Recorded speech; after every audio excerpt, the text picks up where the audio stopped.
What if Ahsoka went to Mustafar instead of Obi-Wan? Let's explore the depths of it in this video. Anakin can hardly believe his eyes as he watches his Padawan descend the ship's boarding ramp. For a moment, he forgets his anger towards the Jedi and himself, simply overjoyed to see that she's okay. But Ahsoka doesn't share these feelings, and the joy in Anakin quickly disappears when he sees Ahsoka's drawn lightsabers and grim expression. Behind her is Captain Rex, whose hands rest on his blasters. I've heard about the Jedi Temple. Tell me, is it true? It wasn't as bad as it sounds. The Jedi betrayed the Republic. They wrongly accused you, remember? Oh, I know. But does that mean they deserve to die?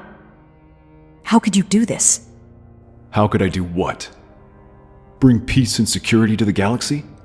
All it took was turning your back on everything you taught me. I see now. The Jedi have turned you against me. I'll make you see then. Without warning, Anakin raises his lightsaber and lunges at her. Ahsoka's lightsabers block it while Padme shouts for them to stop. Rex secures her. As she defends the blow, Ahsoka shoves her master forward, and the two duel inside the station.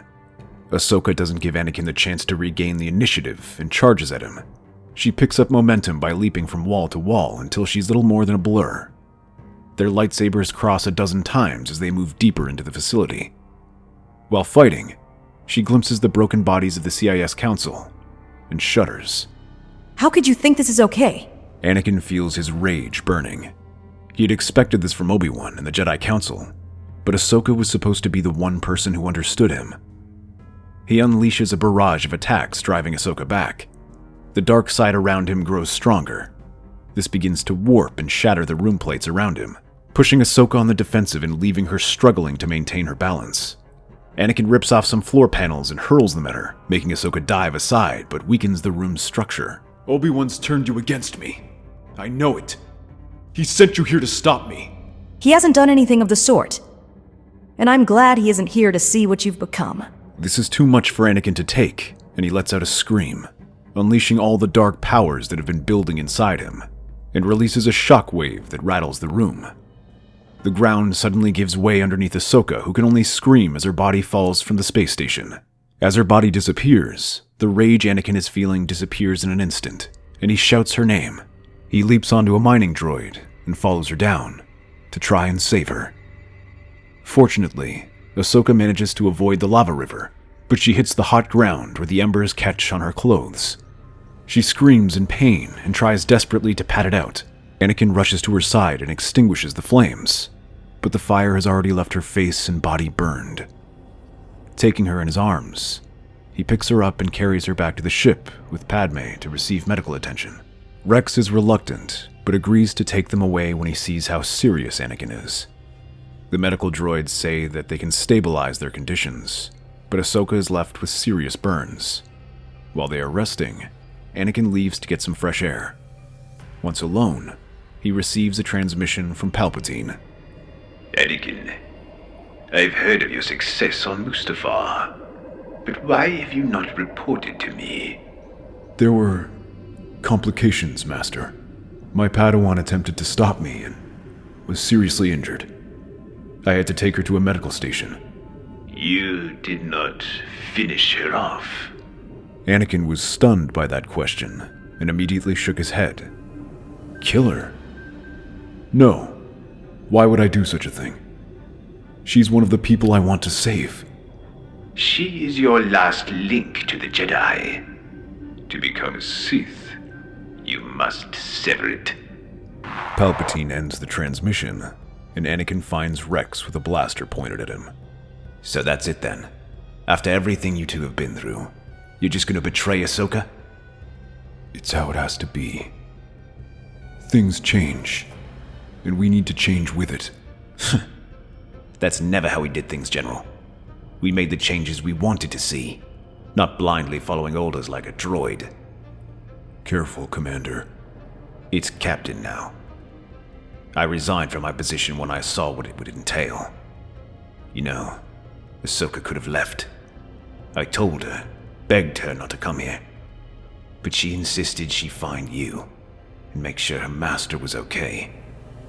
The words struck Anakin harder than any attacks Ahsoka had launched earlier. He took a step back as his legs threatened to buckle underneath him. He looked at his former second-in-command in horror. She's gonna wake up soon, and I know I can't stop you. If you're gonna kill her, at least have the decency to do it before that, so she doesn't have to die knowing it was for nothing. Those words were too much, and Anakin drops to his hands and knees, breaking into fits of sobs. He had blamed the Jedi for what happened to Ahsoka. It was one of the many reasons he had chosen to turn against them. But as he lay there, thinking about Ahsoka's condition, he had no one to blame but himself. Hours later, Ahsoka and Padme have woken up with Rex standing guard and playing with the newly born twins. Anakin steps inside and watches them. Rex eyes him warily, reaching for his blasters. But the Jedi drops traveling supplies on their laps. He explains that they need to leave, as Palpatine knows they're alive, and if he doesn't report their deaths, he will send someone after them. At first, Rex is skeptical of Anakin joining them, but both Padme and Ahsoka agree, saying that if Anakin is willing to protect them, then there is still good in him. Rex agrees to reach out to some contacts. Meanwhile, Anakin and Padme plan on what to do next, as they don't want their kids to grow up on the run. Captain Rex suggests they head to Selakami to request shelter from Cut Lawquane.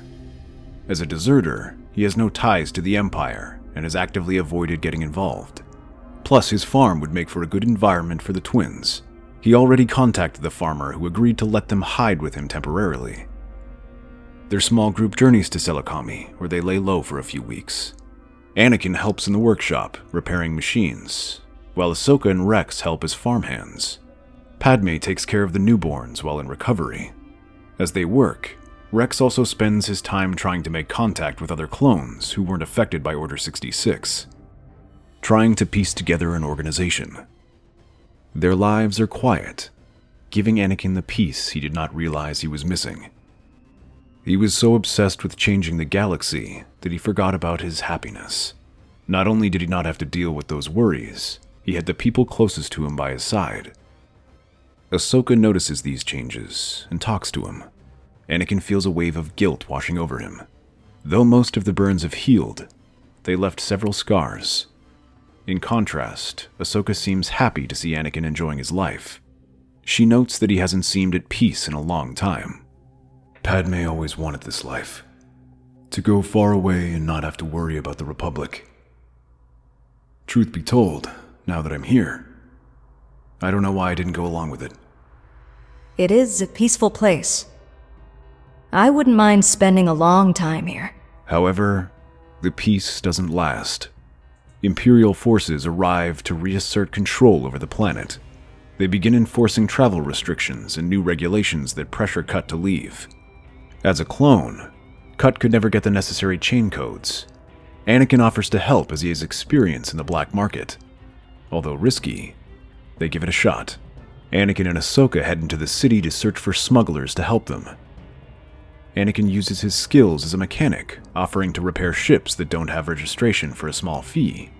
Eventually, one captain meets with him, saying he's planning on taking his ship to Ryloth and requires some repairs. Anakin offers the repair works for free in exchange for smuggling them off-world. The captain agrees and they begin working on his ship. However, as they work, two clones approach them. Excuse me, sir. We'd like to ask you a few questions. Oh, of course. What can I do for you? The clone pulls Anakin aside. We're looking for a fugitive. I'm not in any trouble, am I?